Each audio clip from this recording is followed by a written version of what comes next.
Welcome to the Project Management Prepcast, your guide to PMP exam success. Here's your instructor, Cornelius Fichtner. Hello and welcome to the Project Management Prepcast, where we manage your expectations and help you get ready for the PMP exam. I'm your instructor, Cornelius Fichtner. The Managed Stakeholder Engagement process is the focus of this lesson. Timely and regular communication using a variety of methods is essential to effectively manage the engagement of stakeholders. When done successfully, the project manager will increase support and minimize resistance from stakeholders throughout the project lifecycle. So in this lesson, we will discuss management activities used to appropriately engage your stakeholders.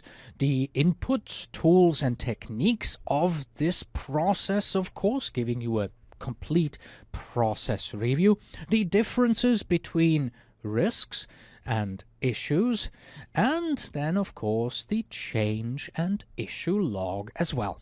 Project stakeholder management includes the processes required to identify the people, groups, or organizations that could impact or be impacted by the project, to analyze stakeholder expectations and their impact on the project, and to develop appropriate management strategies for effectively engaging stakeholders in project decisions and execution. So much for the definition of the project stakeholder management knowledge area. Do you remember how many processes we have? Well, there are 4 processes, and the one we're focusing in this lesson is the third in the list. But we begin with identify stakeholders. It's the process of identifying all people, groups, or organizations that could impact or be impacted by a decision, activity, or outcome of the project, and analyzing and documenting relevant information regarding their interests, involvement, interdependencies, influence, and potential impact on project success. Planned stakeholder management is our second process. It's the process of developing appropriate management strategies to effectively engage stakeholders throughout the project lifecycle based on their needs, interests, and potential impact on project success. Then we come to manage stakeholder engagement, the process of communicating and working with stakeholders to meet their needs or expectations, address issues as they occur, and foster appropriate stakeholder engagement in project activities throughout the project lifecycle. And of course, finally, we also want to control stakeholder engagement in the process of monitoring overall project stakeholder relationships and adjusting strategies and plans for engaging stakeholders. So we have looked at identify stakeholders, part of initiating the initiating process group, and plan stakeholder management, part of the planning process group, in 2 previous lessons. Right now our focus is on manage stakeholder engagement, and then in the coming lesson we'll look at control stakeholder management, which is in monitoring and controlling. But right now we're focusing on the executing process group with the manage stakeholder engagement process. The main concept that you have to understand in this process is that managing stakeholder engagement is something that you do continuously and proactively.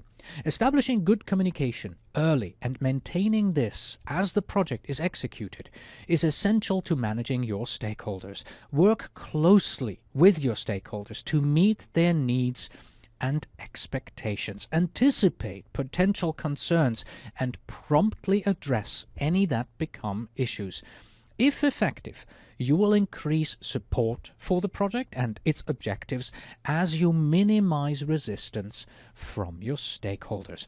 And by the way, guess who is responsible for managing stakeholder engagement? That's right, the project manager.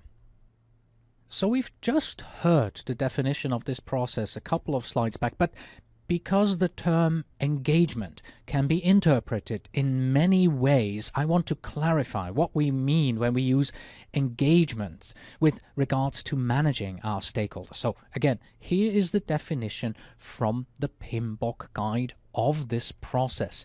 It is the process of communicating and working with stakeholders to meet their needs and expectations, address issues as they occur, and foster appropriate stakeholder engagement in project activities throughout the project lifecycle. All right, so we are talking about the managed stakeholder engagement process. But wait a second, isn't there also a process called manage project team? What's the difference here? Simple. Let's compare the different management activities that you will apply in these processes. So we begin with manage stakeholder engagement here on the left. Engaging your stakeholders. You should do this preferably before an issue or conflict presents itself. Communicate regularly and, where necessary, negotiate with stakeholders in order to achieve the project objectives. Anticipate and address stakeholder needs. A change to these during the execution of the project could give rise to an issue. And clarify and resolve any issues that have been identified before they impact the project. And on the other side, we have managed project team. Here, you track team performance. You provide feedback to the team members. You manage changes on your project team. And you also manage issues that come up between your individual team members. The team members are reporting to you, and your responsibility as project manager is to manage them from an administrative, development and human resource perspective. The stakeholders, on the other hand, don't necessarily report to you. In fact, in a sense, your project reports to them. And with these activities on the left, you make sure that you meet their expectations, needs, and address their issues using the managed stakeholder engagement process. But there are overlaps, both with the groups of people as well as with the type of activities we use to manage these groups. For instance, looking at groups, the stakeholders include everyone who affects or is affected by your project. That includes the project team. That even includes you. But when it comes to the activities that we perform to manage the engagement of our stakeholders or the project team, we are talking about a separate group of activities. And as you can see on the right, the activities, they overlap a bit because you will utilize some of the activities from managing your stakeholders also to manage your project team. We are moving on to the overview slide, the figure here from the PMBOK guide on the ITTOs. As you can see, 4 inputs, 3 tools and techniques, and 5 outputs. And the stakeholder management plan, by the way, the first of our 4 inputs, was developed in the previous process, plan stakeholder management. And of course now we see how it again all interrelates, because output of one process becomes an input to the next. Let's take a closer look. Our inputs are the stakeholder management plan, the communications management plan, the change log, and the organizational process assets. As we're going to be discussing these, we're going to not just simply help you remember the names, but we want to specifically answer the following 2 questions. Why do we need them? And where do they come from? As always, in doing so, you'll better understand the integrated nature of project management, which will make it easier for you to remember these inputs much easier during the exam. So, and why is the stakeholder management plan an input? Well, it contains information from our stakeholder register, which comes from the Identify Stakeholders process. Given that this here is the process where you manage the engagement of your stakeholders, wouldn't it be bad if you forgot an important stakeholder or group, or their level of influence or impact as you manage their engagement? I think that just would be disastrous. The register also lists the desired and current level of engagement, which you will use to determine the appropriate time and energy to devote to a stakeholder or stakeholder group. And the plan also describes existing or potential interrelationships, overlaps between stakeholders, which gives you direction on how to best form coalitions, avoid conflicts, and thereby maximizing support and minimizing resistance. And where does the stakeholder management plan come from? Well, as mentioned before, some of the information comes from the identify stakeholder process, but the majority actually comes from the plan stakeholder management process, which coincidentally, they're the same three words just in a different order. Plan, stakeholder management plan. That should help you remember this input. Next, we have the communications management plan. So why is this an input? Well, it contains more detailed information about specific stakeholders or groups and their communication requirements. It also describes what information they want and the reason why it is distributed. For instance, project status reports or project spend against the baseline. Just two types of information that may go out to stakeholders. All of the who information is described in the plan. The persons responsible and authorized to release information, as well as the persons or group who will receive that particular information. How could you as the project manager plan and manage stakeholder engagement without such details? The communications management plan specifies methods such as emails, memos, press releases, and the time frame and frequency that specific information is to be distributed. This type of information will be used by the project manager to choose the most appropriate methods and models of communication to use to engage stakeholders. For example, if the information is sensitive and politics, trust, and privacy are involved, then a face-to-face discussion might be the right choice. If we only need to update external collaborators, a teleconference or access to our project website will very likely suffice. On occasion, you may be required to escalate an issue that cannot be resolved at a lower staff level. When this is required, a good communications management plan will contain a proper escalation path through management to resolve the issues efficiently and without political fallout. Well, and where did this input, the communications management plan, come from? The communications management plan is a component of the project management plan and is created as an output of the plan communications management process. Why is the change log an input? Well, the change log contains information that needs to be communicated about changes that are being requested and the status of decisions by the change control board. Most often, this information is likely to impact the project and thus needs to be shared with the stakeholders so that the impact can be properly assessed and appropriate actions taken. And where does it come from? Well, the changelog comes to us from the Perform Integrated Change Control process. It is considered a general project document and it is updated in many processes as change control is a continuous activity throughout the project. And then we also have the organizational process assets. Why an input?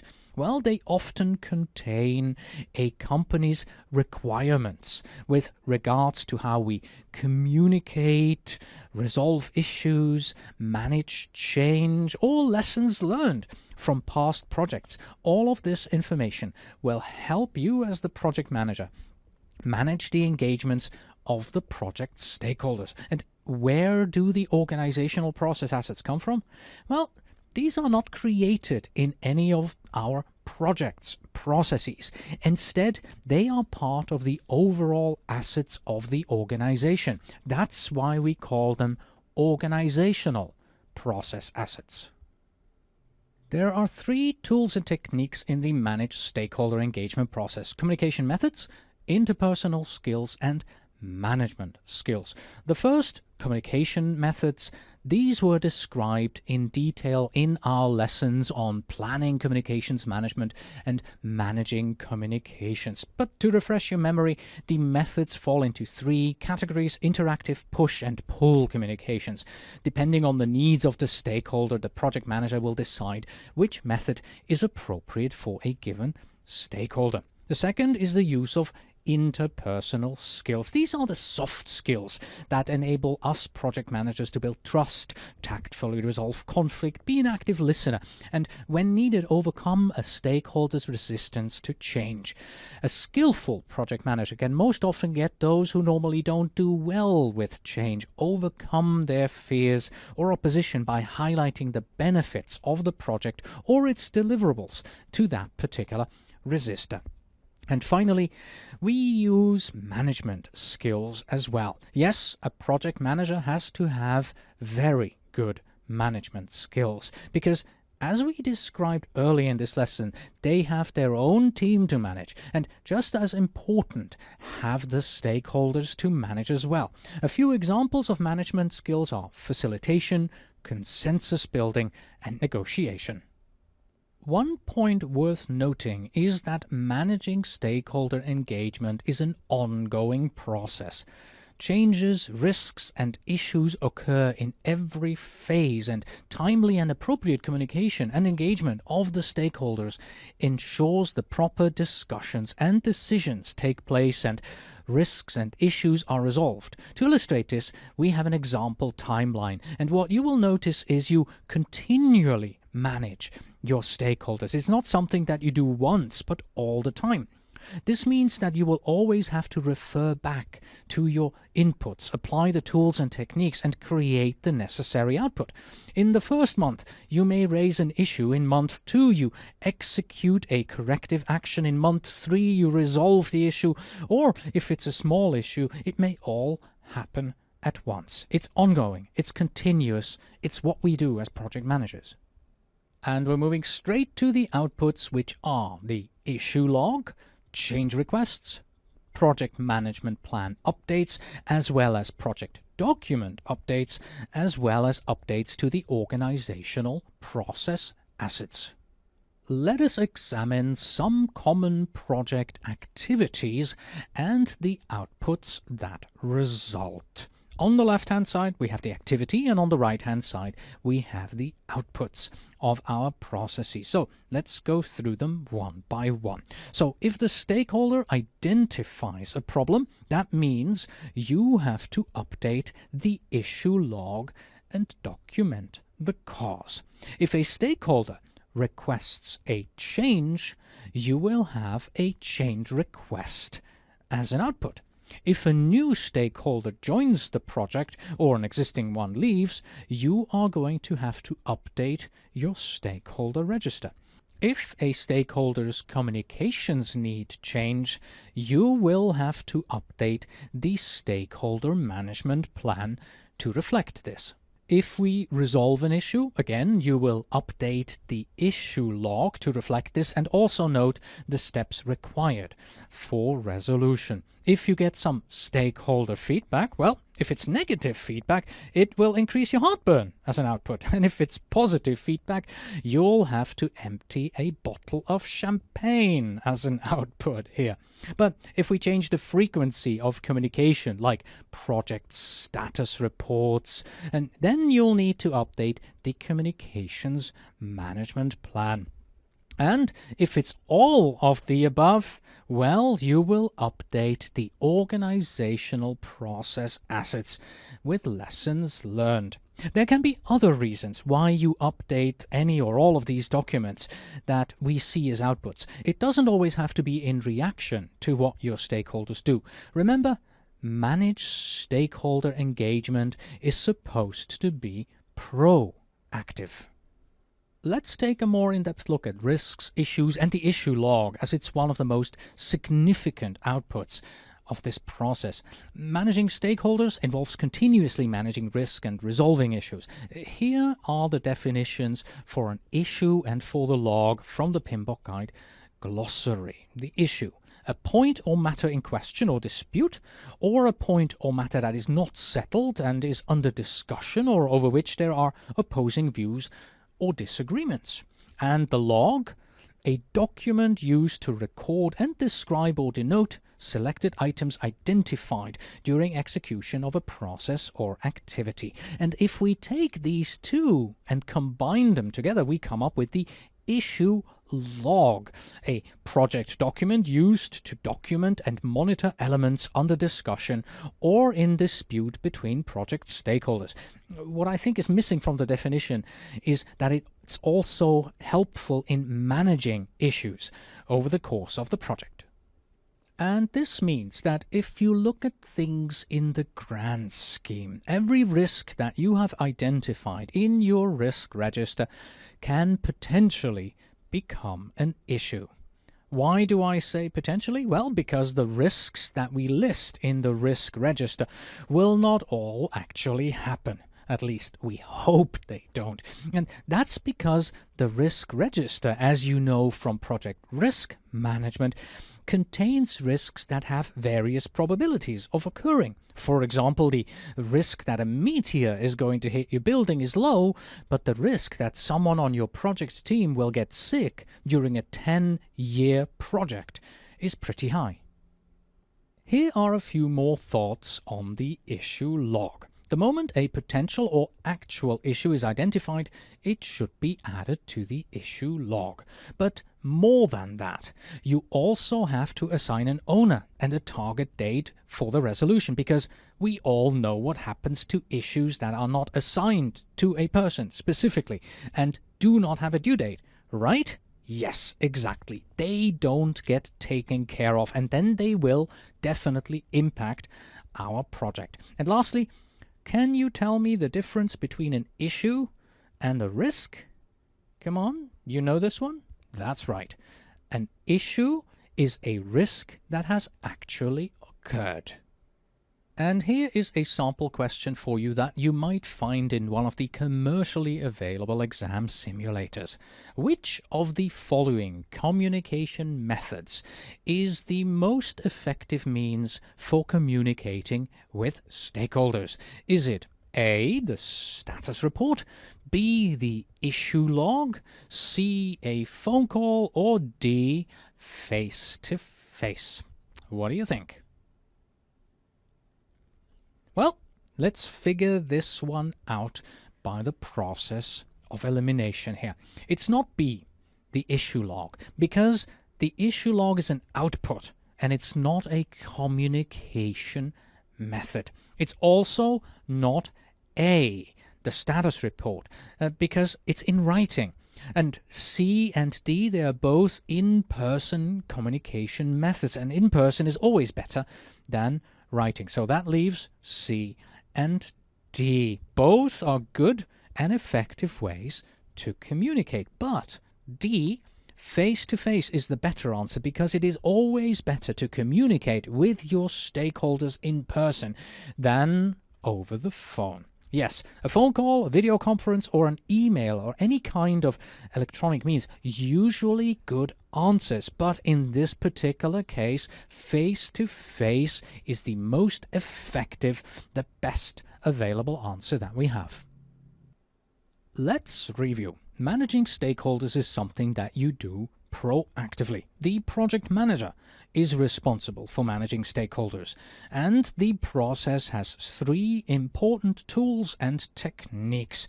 Communication methods, and out of all of the methods, face-to-face is the most effective one.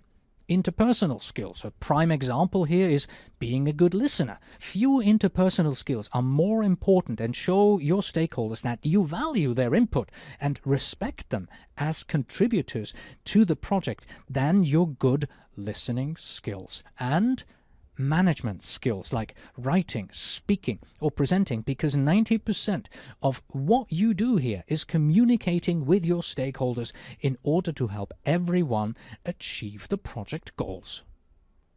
you will very likely see several questions about the managed stakeholder engagement process on the exam. To prepare, try one or all of the following. Create your own flashcards on index cards for each input tool, technique and output, so that you begin to learn and understand the reason for their being here and why we use them, where they come from, and of course the concept behind them. Or if you're interested in purchasing pre-existing flashcards that have been created as a companion product here for the Prepcast, please go to pmflashcards.com or projectmanagementflashcards.com and take a look at the flashcards that we offer for you. Review the inputs and outputs and understand why they are needed. That's very important, and where they come from. If you really understand them, it will be far easier to remember them than simply memorizing. And with that, we have reached the end of this Prepcast lesson. So Justine says, Time went by and now we have to say goodbye. And of course I say, until next time.